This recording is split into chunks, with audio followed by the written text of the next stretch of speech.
Hi, we're here with the MiTo QV.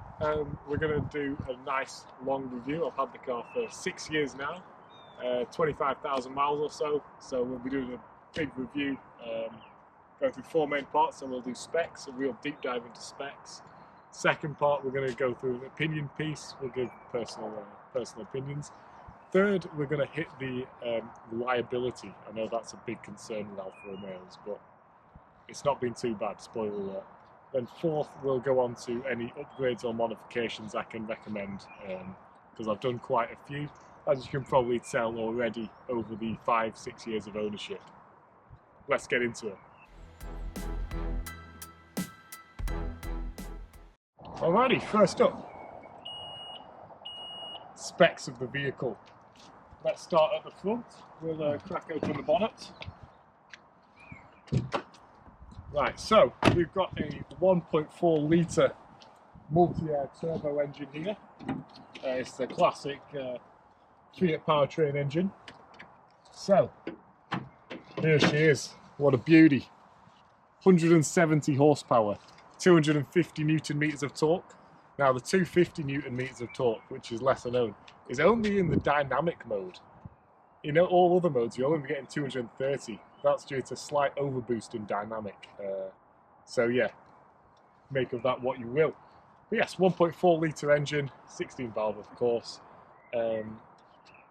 Propels the car from 0 to 60 in 7.3 seconds and up to a top speed of 136 miles an hour. So, multi-air. What does multi-air actually mean? Right, so multi-air means we can adjust the inlet timing dynamically according to the conditions of the engine. So we can even do extreme things like open the inlet valve twice during one stroke to get the optimum sort of combustion in. That's why you're able to get pretty good fuel economy actually. I've probably averaged about 40 throughout the ownership of the vehicle, 40 miles to the gallon from this 1.4 litre engine, and you're getting huge power gains, 170 horsepower from just a 1.4 litre engine. Now obviously that 170 horsepower comes in large part thanks to the turbo. Now that's a 2.2 bar turbo, so gets 2.2 bar pressure into the inlet at maximum pressure, which is quite large to be honest with you. You get maximum torque at 2.5k. The torque curve's quite linear actually, so you got a big ramp up to 2.5k, then quite linear all the way up to the red line of 6,500 RPM. Now 6,500 isn't too bad to be honest with you in terms of a red line. I would have liked a higher red line, but it really, there's no point in revving it out more than about 4,500 RPM because the torque drops and yeah, it pretty much dies after that. So yeah, why is it only got 6.5k red line? Interesting question. So the answer to it will be if we look at the stroke and bore of the engine. So the stroke is actually, I think it's got 84 millimeter stroke. So that's how the piston goes up and down. And the bore is actually only 74, 76, something like that.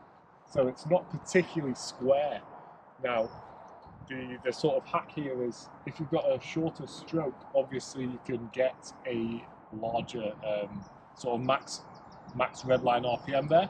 So because it's not sort of a square design for the bore and the stroke, you're not able to really push the high RPM loads. But it makes sense for this engine because, as I mentioned, the turbo's super aggressive and it gives you that low down torque with great drivability.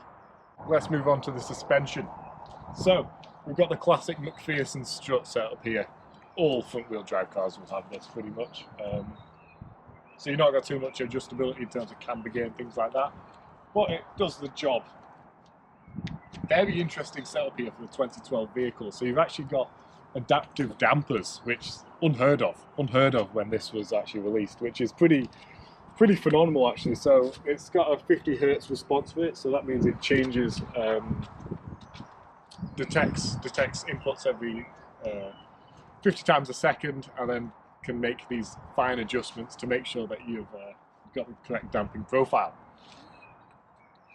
On top of that, you've got the 215/40 18-inch tyres all the way around. Offers great grip, to be honest. It's a nice tyre size. You've got a bit of flexibility, so you can bump up to the 225 without any rubbing, really. And those tyres are a bit cheaper as well, so would recommend that. So this also doesn't have an actual limited slip differential at the front. It's got like an E-diff effectively. Breaks the inside tyre. Does actually a reasonable job. This only actually engages in dynamic mode again, so that's where you want to be to really feel the sportiest driving characteristics. Okay, so obviously with the huge amount of power you've got from that engine, you want to actually be able to stop.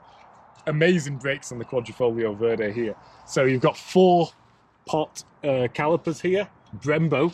Quite amazing stopping power actually for such a small vehicle. Very effective in all conditions really, so they've done an excellent job on the braking system there. Moving on, the overall dimensions of the car, we're just over 4 meters in length, so pretty tiny. Width-wise, we're talking 1.7 meters or so. Height around the 1.4 meters. So a very compact vehicle. Now, but that compactness does not really translate into a limited boot space actually. So let's crack open the boot and see what we're working with. Wow! So 270 liters. That's actually class leading, I would say, to be honest, in this segment of class. Like, you're looking at a Mini Cooper, 210, so extra 60 liters. That's crazy.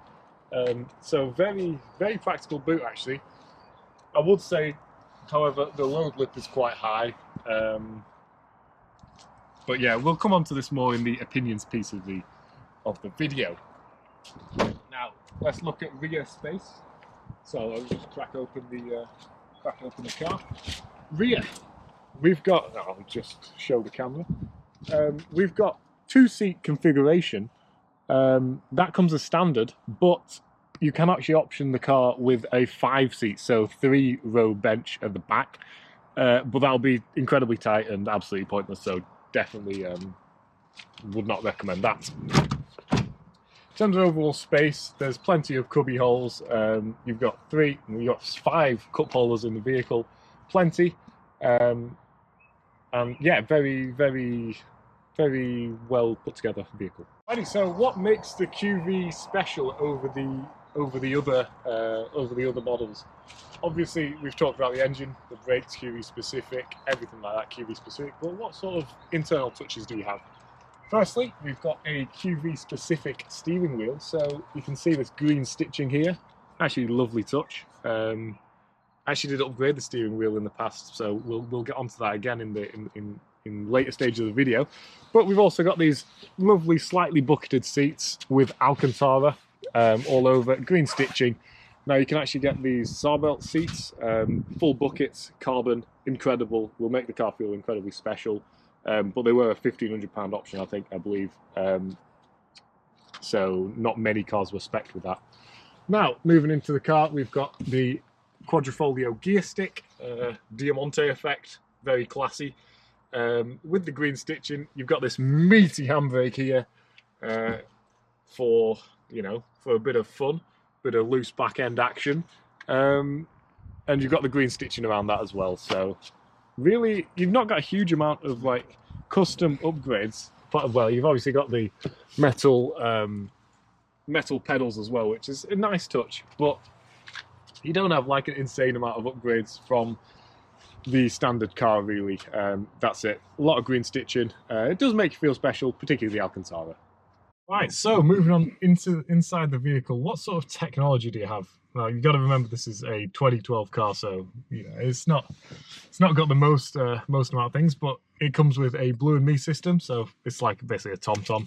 It's all integrated though, so you just whack it into here, and it charges up and all that stuff. So it's ready to go. Your sat nav there. You've got Blue and Me, which is like a Microsoft thing. So you can connect your phone up. You've got voice controls. which, to be fair, back in the day would have felt very modern and very quite sophisticated actually. But yeah, in nowadays terms, it's not great.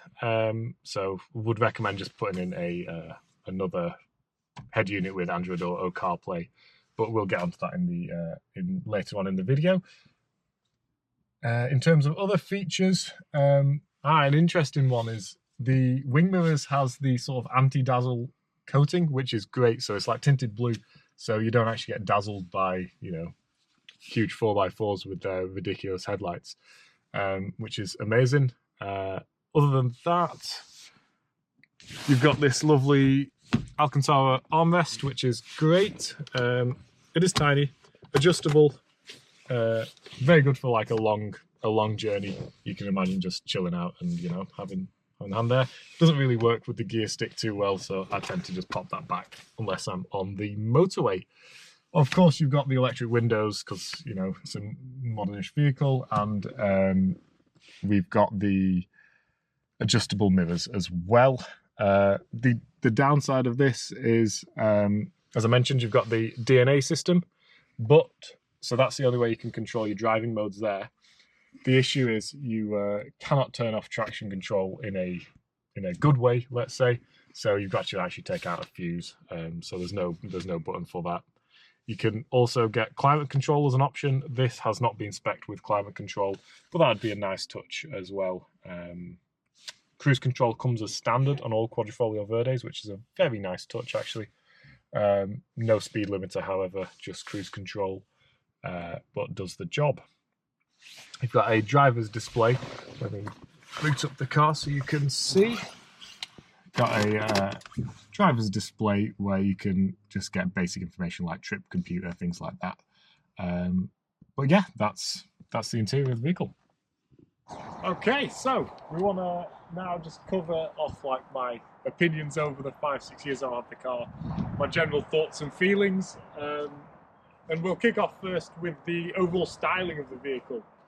So originally, yeah, the car comes with these black bits are silver, as well as the wing mirrors as well, and at the rear there's the taillight surrounds are also silver. But what we've done is, we'll cover this on the upgrade section, we've made those black just to update it a bit, although I didn't mind the silver accents. In terms of overall shape of the car, I really like it, to be honest with you. It's quite bulbous, so let's move round to the back end. So it's got quite a large backside, let's say. So it looks relatively aggressive from like this rear 3/4 angle, I would say. Especially with the spoiler that's been added, but we'll go on to that in the upgrade section. Yeah, it looks really quite aggressive. Great proportions. You actually sit directly in the middle of the wheelbase.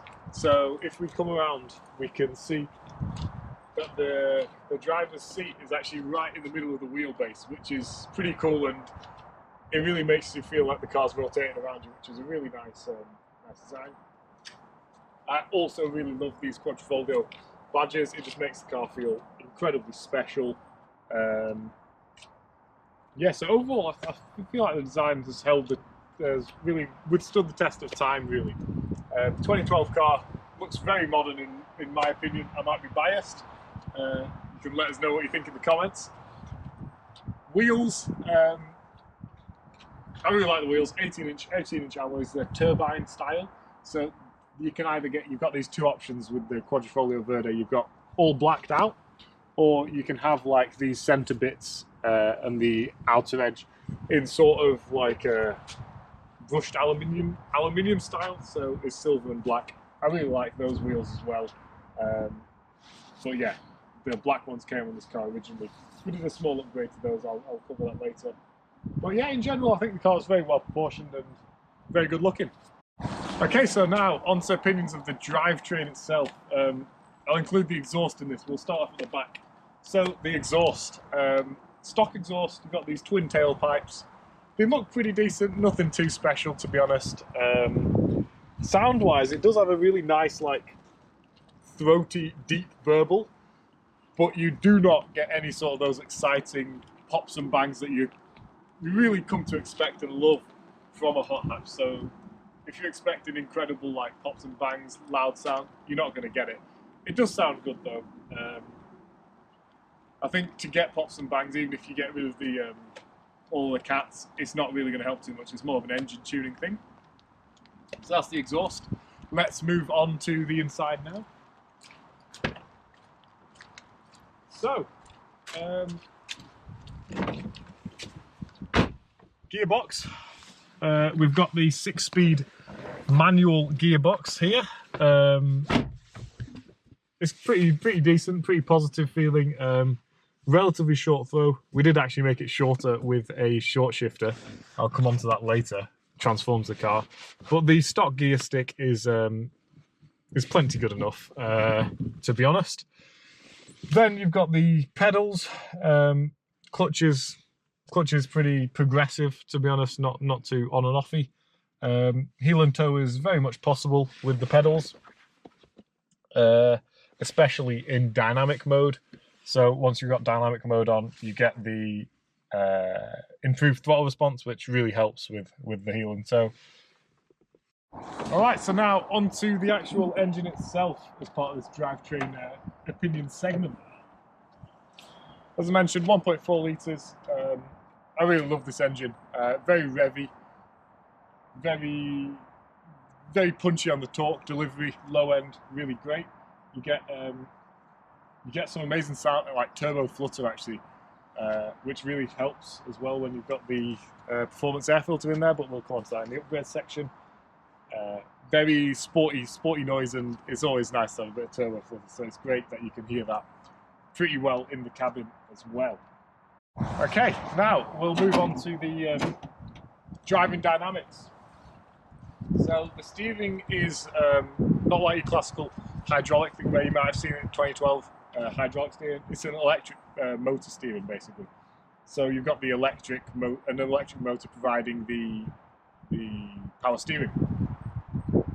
Feeling is quite good, to be honest. The normal mode is light, which is very useful for town driving, and then you whack it in dynamic. It does feel artificially heavy, but I think it suits the personality of the car very well, having that sort of really heavy steering, because you've just got an insane amount of front end grip, and that heavy steering really does help to accentuate that and just makes you feel like you do have an insane amount of grip. At the front you've got the electronic limited slip diff. Basically it'll break a wheel as you need it, basically when you turn in the inside wheel. Works quite well in dynamic mode. You can feel it. It just adds a bit. It feels natural, to be honest, so it's a good system. In terms of general driving dynamics, as I mentioned, it's very sharp on the nose, really great. Like the initial turning, that transient behaviour, which comes from the adaptive dampers, really. Transient behaviour, when you just turn, the initial turning is incredible. Super sharp, and it feels you've got unlimited grip, to be honest with you. Very limited body roll. It's a lovely initial turning. When you sort of go into more steady state conditions, let's say you're going around the roundabout, you'll notice as it's sat on the sidewall of the tyre a bit, it will actually it'll feel less positive. Let's say you'll think, oh, I've lost a bit of grip there, but that's just because that initial bite is so good. Overall grip levels are really great in this vehicle. Moving on to the back end, it's quite an actual soft setup for the back, I would say. So the rear anti-roll bar's not very stiff at all, so you're not likely to get any freewheeling or anything like that in this. So that makes it difficult to get the sort of, you know, you maybe seen the Fiesta STs, etc. You get some lift off oversteer there. Very difficult to get some here, just because the back is surprisingly soft compared to the front. So yeah, it could be good to whack on a stiff anti-roll bar if you wanted to feel even more front end grip there. And then finally, another benefit of the adaptive dampers is it's a very interesting feature. This really very ahead of its time, we'll say. So normally when you accelerate, obviously the car pitches up slightly. Not in this car, not in the MiTo Quadrifoglio Verde. So when you actually apply the throttle, the dampers are retuned to try and limit the pitch, the lift of the vehicle when you're under acceleration. Just helps maintain a steady sort of balance characteristic, even when you're under heavy acceleration, which is, yeah, a very cool feature, and you can actually feel it working when you are driving hard. Moving on to the inside, want to touch on the quality of the cabin now, really. So in my opinion, it's not too bad at all for a Super Mini. You've got some soft, touchy materials up here in the carbon effect, very nice. The instrument cluster, very cool, to be honest. You've got these nice gauges, very sporty feeling, adds to the specialness of the car when you see this giddy meter and the benzina. It's very cool. The other qualities of the door plastics, not great, to be honest, like really cheap plastic. Having said that, it's just a feeling sort of thing, because when you're actually driving, I've not actually experienced any rattles or vibrations or weird sounds, which, are just really annoying when you're doing long drives. But I've not really had that in this car, which has been a really pleasant surprise, to be honest.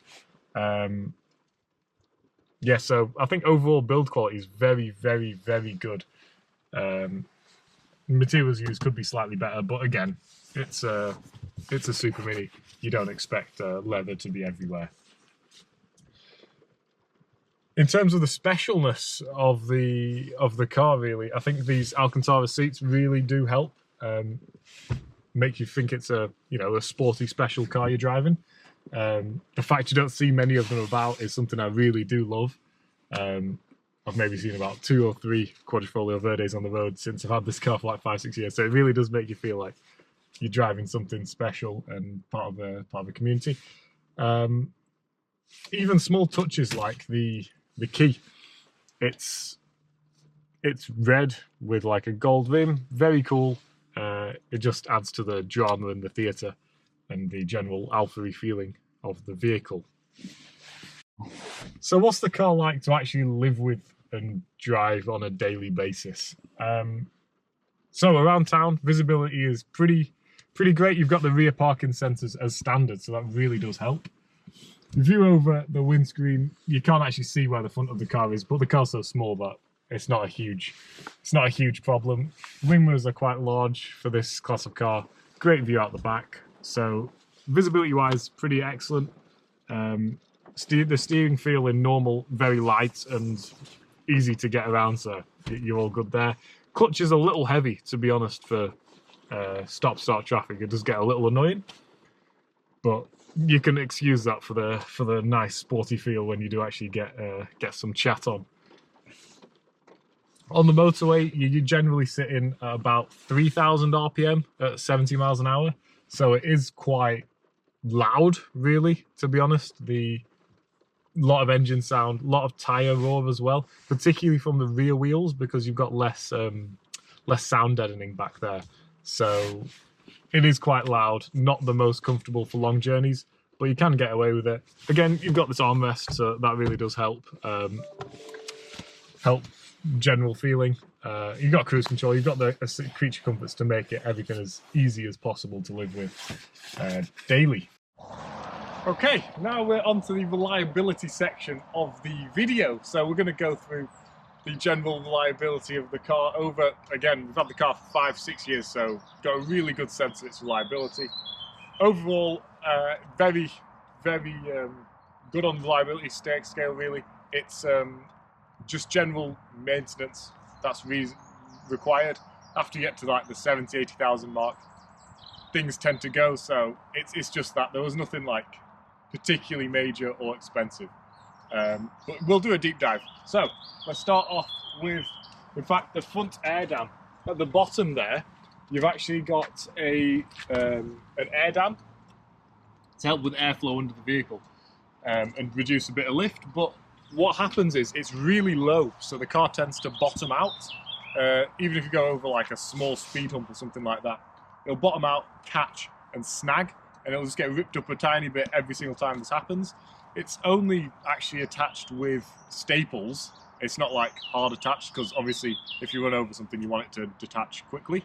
But that's its downfall really, because it's attached by staples. It can be removed quite easily. So on some models it'll be like drooping off a little bit. So you just want to watch out for that. It's quite easy to fix, of course, but it's just a bit annoying. You'll get a bit of a scraping sound. Next, the engine itself. It's been solid, no problems at all with this engine that I've experienced. I've noticed on some forums and reviews, they say that the multi-air system can go. If that goes, it's a big problem. I think it's a £1,000 job just for the part, let alone labour as well, because it is quite involved. So yeah, you want to just make sure there's no oil burning, anything like that, when you do go and look for one of these. Let's go the clutch, no problems there. Still feels very positive at 90,000 miles. I think it's got another 50, 60 in it, no problem. So that's all good. The issue would be with the release bearing though. So particularly when you've got like hill hold active and you're reversing or going forwards, it will sort of create a squeak as it's trying to mesh together. So yeah, the release bearing's a bit dodgy. It's quite a difficult fix, so it's not particularly problematic. It's just annoying. Whilst we're up here, we can talk about the wiper motor. So that's one thing that did actually fail on this vehicle. This left the wiper motor on this that actually actuates these two wipers went away, sort of just failed, and the wipers didn't move. I've actually got a short showing how to install the new wiper motor. It was about 150 quid, not a major thing. Again, to be honest, at 90,000 miles, you maybe expect this sort of thing, so nothing too major. But that's one thing to look out for, just make sure the wipers work. Moving on to the sides, as I mentioned earlier on the video, the springs are incredibly stiff at the front, which is great for enthusiastic driving, let's say, but less good for the pothole terrible roads we have in Great Britain.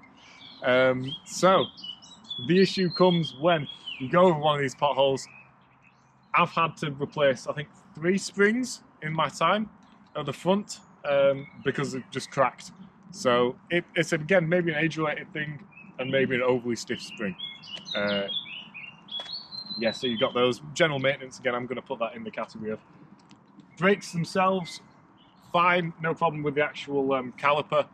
The brake discs are rather expensive though to change, so if you are buying something, I'd say get them to change the brake disc for you if they're looking a bit worse for wear.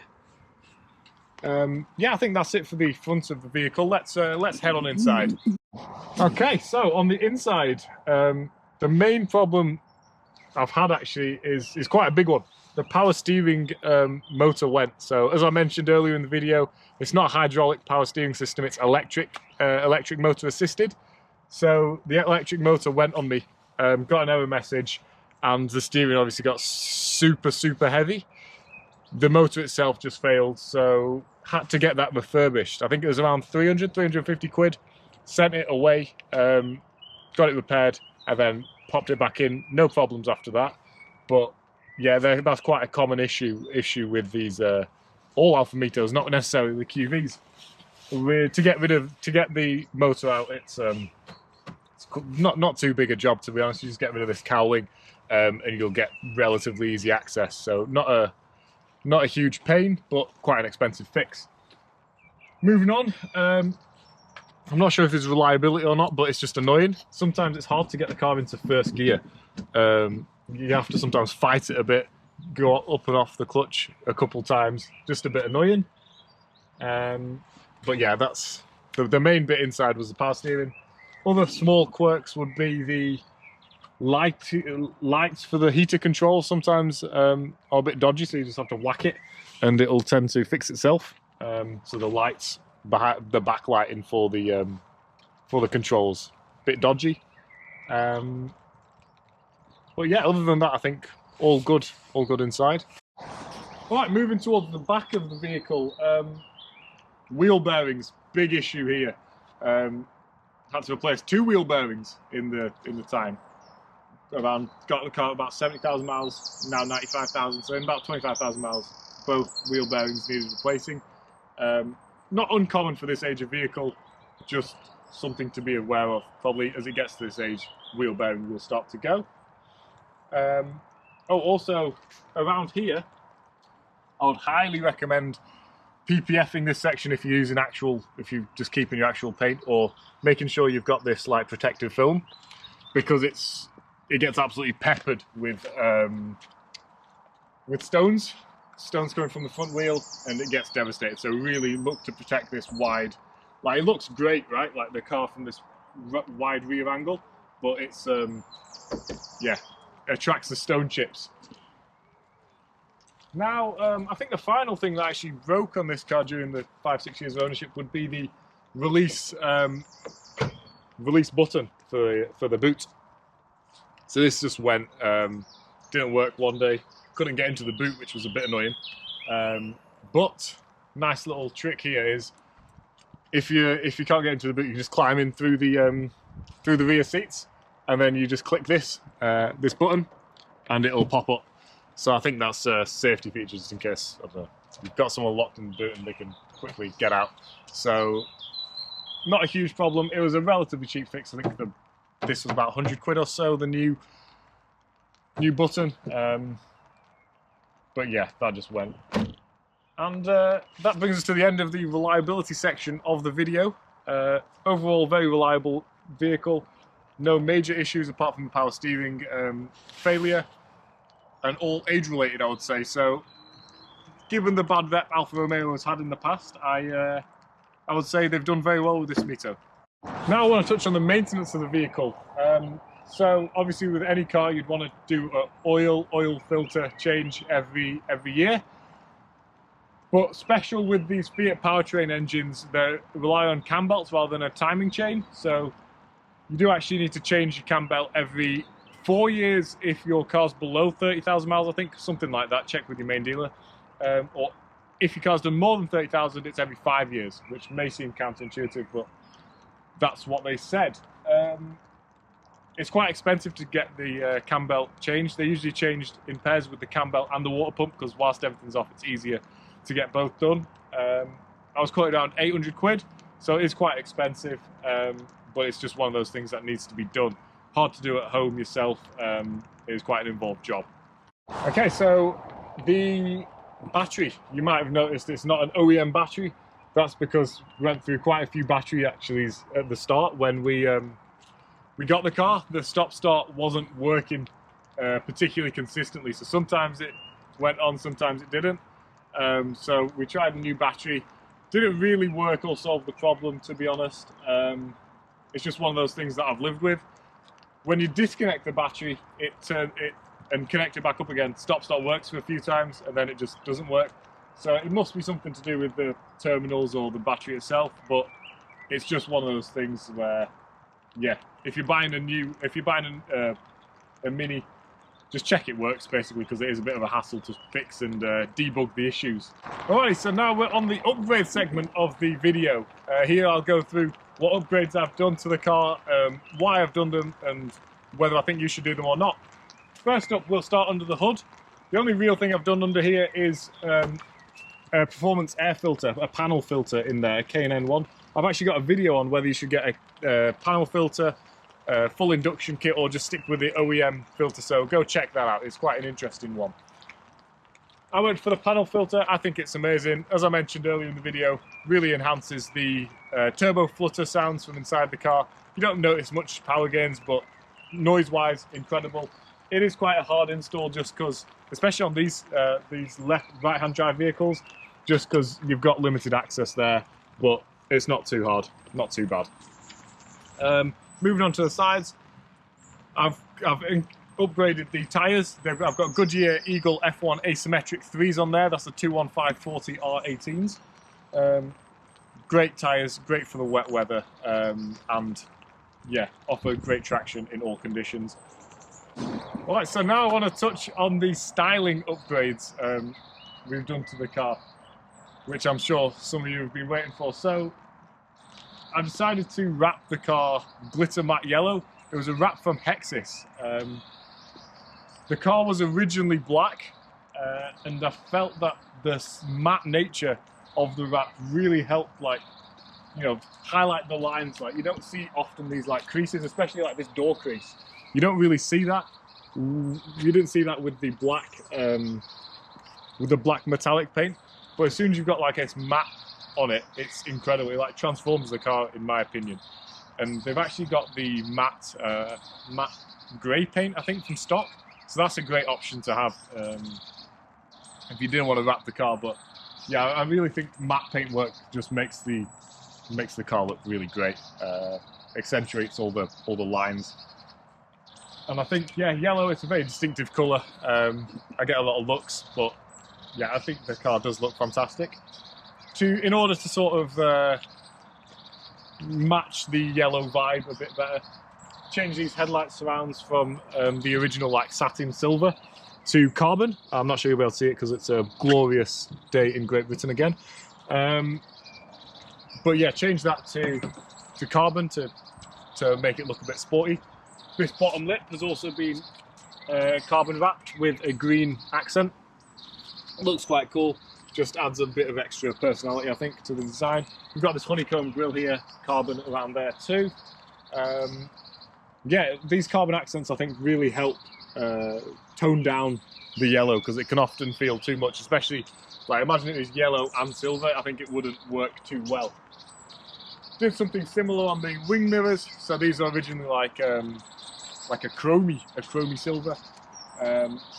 Carbon wrapped those to, again, like, work with the carbon well. It's a classic black and yellow effect. We moved to the wheels.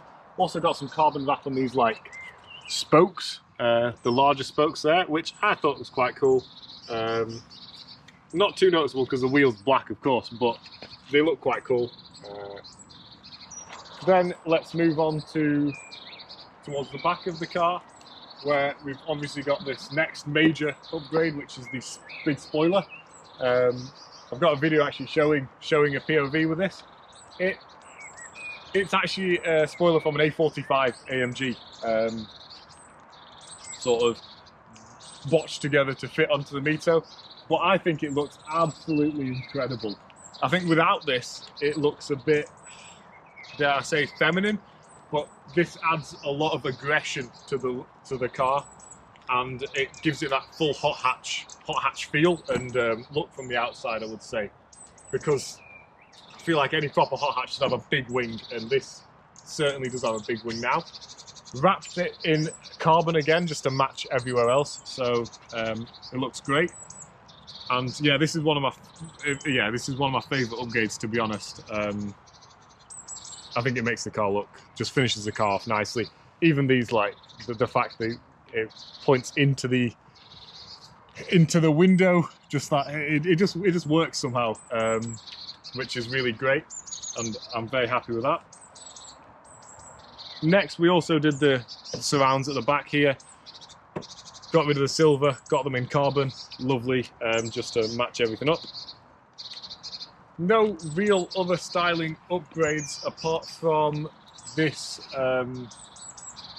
this green line down here. Some of the Giuliettas have green or red things at the bottom, so sort of took inspiration from there. I think it just finishes the car off nicely. So the general colour scheme's the black and yellow, of course, but with some green flare touches just to match that Quadrifoglio Verde badge, just you know, to add some flair in there. So yeah, that's the styling. Okay, moving on to the inside. What upgrades have we done here? First thing we have done is a short shifter. You can see that throw is super short now. It is the best upgrade I've done to the car, to be honest. It is incredible to use now, genuinely. I drove a GT4 recently, similar vibes. I know you'll think I'm crazy, but very similar. Super short throw, super direct, super positive. Made a world of difference. I've got an install video on how to install the short shifter.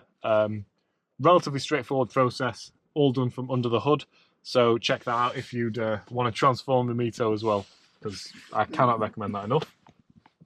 Aside from that, you can see that this is super dated now, as I mentioned in sort of the opinion section, where it's the silver, it's, you know, a matrix display. It's just not a nice or useful infotainment display.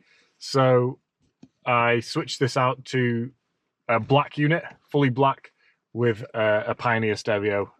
You can check out my other POV reviews of the car to see that in action. But worked very, very well, integrated nicely, and yeah, just really updated the car beautifully, because you got Android Auto, everything like that.